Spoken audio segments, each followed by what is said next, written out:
everyone, this is the new Sony A7CR, and in today's video we're going to be doing a real-world review at a portrait photo shoot to test this camera out for both photo and video. So I'm going to pop on the GM35mm f1.4 and let's start off with some autofocus tests.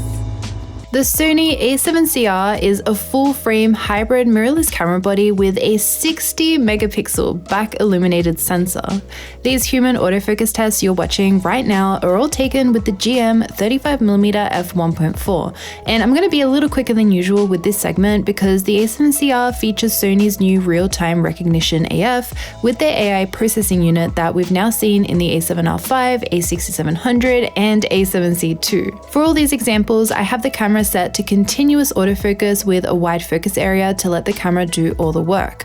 I am also testing out a mixture of locked on autofocus where if something covers a subject, focus should stay still on the subject, and responsive where focus will move to whatever is in the frame. As far as I can tell, human autofocus seems the same as previous models I mentioned. It is incredibly sticky on the subject and super reliable to use.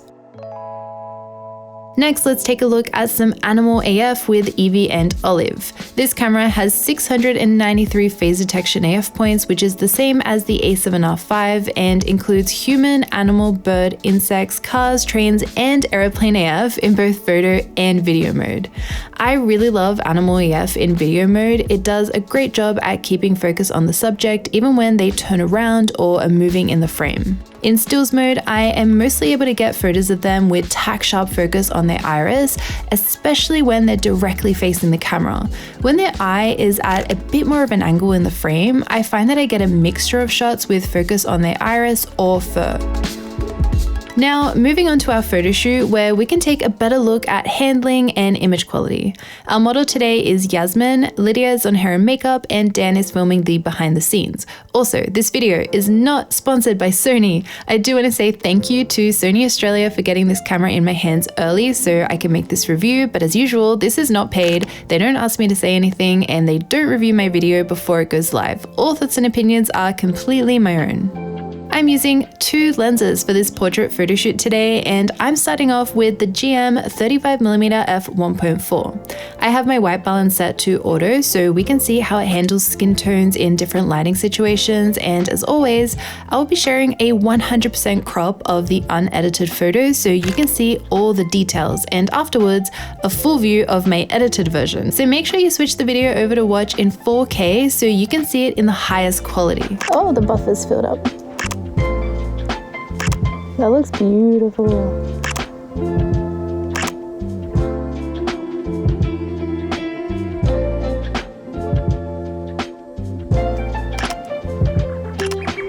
Since this is a pre-production camera, I only have access to the JPEGs at the moment while we wait for RAW support to be available. I am still using my presets to edit the photos, and for this set I decided to go with my new Dulce Lightroom preset pack, which I'll leave linked in the description if you want to check it out.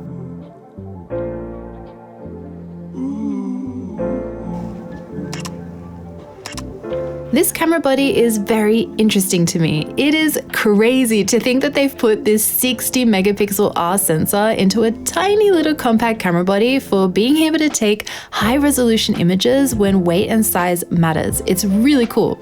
A couple of things that come to mind though is that to take full advantage of this beautiful sensor and to capture the best quality images possible, it is preferable to use GM or high quality glass. The characteristics of lower quality glass will be emphasized due to the higher resolution sensor.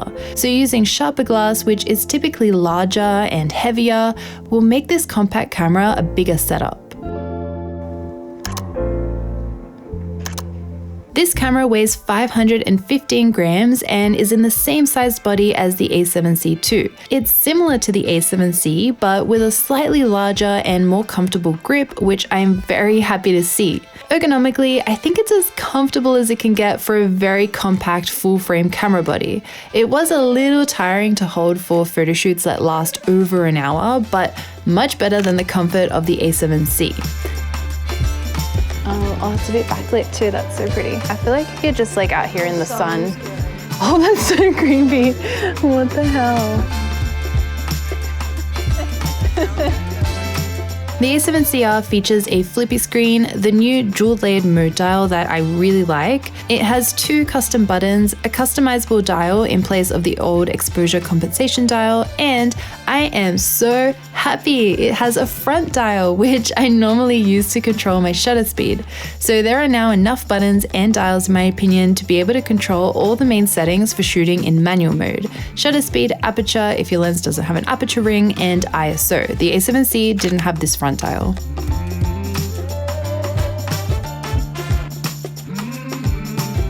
Oh, that's so cool here. I love it. This camera has the new on and off button we saw in the A6700, which I am personally not a big fan of, as I find it's harder to turn on and off. This is a pro for some people though, where you can't flick it when it's in your camera bag by accident and drain the battery. Sony mentioned it is dust and moisture resistant. It has a USB-C port, mic jack, headphone jack, micro HDMI, uses the same FZ100 battery as most Sony cameras nowadays, and it has a single UHS-2 card slot. For me personally, the single card slot would stop me from using this camera in professional settings, like wedding photography, for example. We have some different file type options in the A7CR, including raw, uncompressed, compressed, and lossless compression options, as well as the standard Sony JPEG quality options and HE 420 and HE 422. This camera also features pixel shift multi-shooting. The light is so dreamy.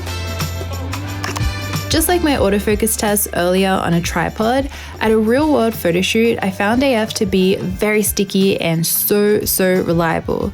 Yasmin is super quick with her poses and movement, so it was really great to put the camera through its paces, which I do want to talk more in detail in just a second when we get to this camera's limitations. In terms of the photos I captured, I had a very high ratio of in-focus images, and this is with both lenses shooting wide open.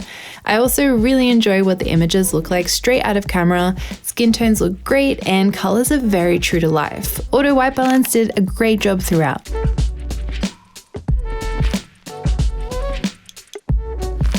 Oh, we could totally do like a walking shot here. That'd be fun. Feel like we could even start like all the way down there. Cool. Yeah, if you wanted to walk like nice and slow, you can make it like, yeah, you got it. This brings us to some limitations. Just like the A7C II, this camera is able to achieve a fastest mechanical shutter speed of up to 1/4000th of a second. This can become an issue if you are a wide open prime lens photographer like me. If you like shooting with a shallow depth of field in bright locations, you might need to start adding ND filters to your kit to be able to achieve that look. It is capable of reaching a shutter of 1/8000, but this is with the electronic shutter only, where you could see rolling shutter or warping if you shoot fast moving subjects. Next is the buffer. I was shooting in the most demanding way, which is simultaneously raw uncompressed and extra fine JPEG. I do this so I can have access to the RAWs later in editing software, but I have the JPEGs now to be able to share this video with you. I was able to take roughly 14 photos before the buffer slowed down to 1 frame per second. It was a bit disruptive to our photo shoot, especially considering Yasmin is quite fast at moving, as I mentioned, so we had to stop and wait for the buffer to clear before we continued, so something to keep in mind if you shoot in this way too. In just raw uncompressed without JPEG, you can shoot around 20 photos before the buffer starts to slow you down to around 1 to 2 photos per second. Finally, in compressed, which also makes use of the maximum burst speed of 8 FPS, you can take around 43 images before the buffer slows down. In this mode, the buffer offloads much faster than uncompressed.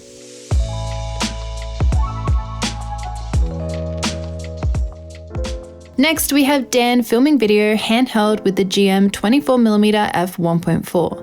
Just like photo, we also have the camera set to human AF and a wide focus area to let the camera do all the work with focusing.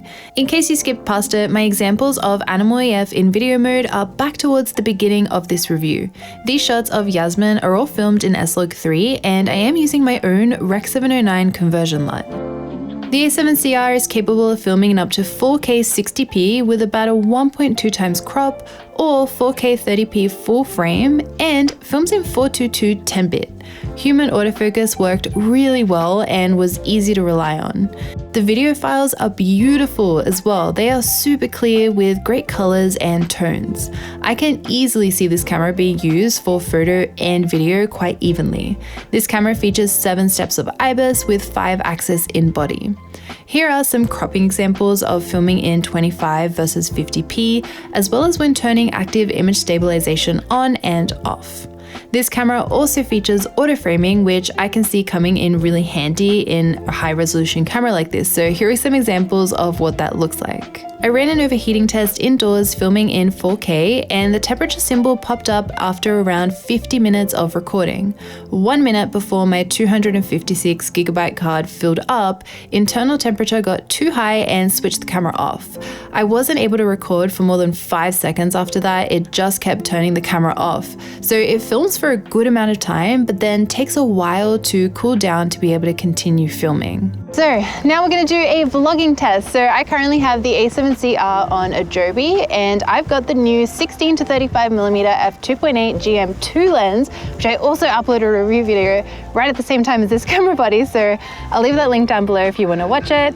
And I'm just walking around and just switching hands there with Adobe so we can see what the movement of this camera looks like in 25p, if there's any wobbles or jellies when I've got it held out as a vlogging rig. And this is also just with standard stabilization. I'm just going to move it towards my face and away from my face, towards and away one-handed. And let's do a little zoom in to 35 and back out to 16, 35 and 16. And last but not least, we're going to do a microphone test. So this whole time you've been listening to my lav mic. Now I'm going to switch over to the external microphone I have attached to the camera, and I'll talk just a little bit so you can have a listen to what that sounds like. And finally, I have the internal microphone of the A7CR. So as always, I do my vlogging tests all in the same spot. So we've got traffic noise in the background, someone mowing their lawn down there. So we'll see how much my voice cuts through and what it sounds like as well. I'm also doing this exact same test on the A7C II, so make sure you check out that video as well. I'll leave it linked down below. Now I have some low light examples to share with you. I took photos at every single ISO with noise reduction on normal and noise reduction off. You can pause at any point to take a better look at the comparisons. I'm also showing you these photos at 100% crop, and again, they are the JPEG straight out of camera. That is all I have for today's review on this camera body. Let me know what you think in the comments down below, and please go and watch the other 3 videos that I uploaded today as well. But as always, thank you so much for watching. I make new videos every single week, so I'll see you all next time. Bye.